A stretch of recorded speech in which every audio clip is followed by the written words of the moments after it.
Le concours, c'était très intense. C'est vraiment un mélange de stress, d'adrénaline. On passe par toutes les émotions et c'est juste impressionnant et c'est juste du pur plaisir.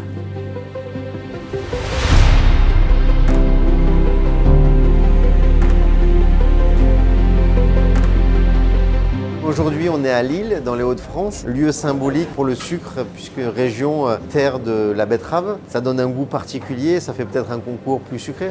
Cette année, j'ai choisi comme thème l'authenticité. Et ce que j'attends des finalistes, c'est qu'ils respectent les recettes de base, mais qu'ils amènent un regard contemporain sur leur dessert. J'attends aussi une certaine simplicité sans être simpliste. J'ai eu cette petite adrénaline quand on découvre le panier, où voilà, c'est vraiment la grosse surprise. Dès que j'ai eu le panier, je me suis dit waouh, il y a cette déclinaison autour de l'orange sanguine en 3 temps à faire. Et du coup, en fait, on ne demande pas un dessert, mais on en demande 3. En fait, c'est multifonction le sucre. C'est à la fois un assaisonnement, c'est à la fois un pilier technique. Il faut s'en servir avec intelligence.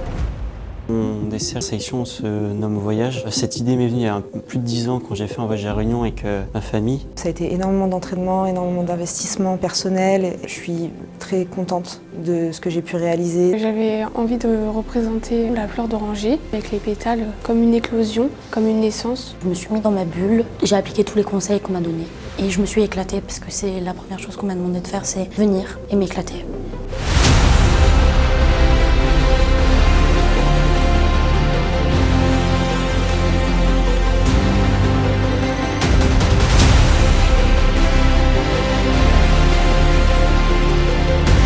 Ce dessert, c'est l'inspiration d'un riolet, mais travaillé avec du petit épeautre. J'ai voulu vraiment mettre en avant ma région. Ce que j'ai voulu retranscrire aujourd'hui, c'est la tarte aux noix authentique du Périgord. J'ai voulu raconter cette histoire-là parce que cette tarte aux noix, c'est un dessert que je mange quasiment tous les dimanches en famille. J'ai voulu me tourner déjà vers mes origines, du coup j'ai parlé de mes Pyrénées. C'était un moyen pour moi de rendre hommage à ces montagnes qui me tiennent beaucoup à cœur.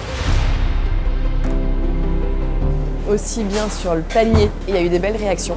Un beau travail de cuisine du fruit, un travail de pochage, un travail d'équilibre sur un dessert où ils n'étaient pas du tout au courant du sujet. Et après, sur le dessert à l'assiette, il y a des desserts qui ont été très bien construits, très bien assaisonnés. On a eu des textures qui étaient vraiment justes, et puis avec des équilibres qui étaient assez surprenants.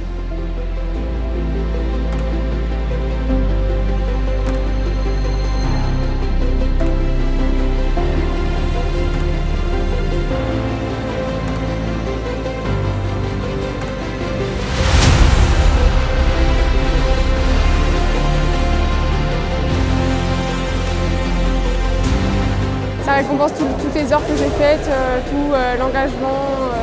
J'ai pas de mots, je suis émue, je suis trop contente.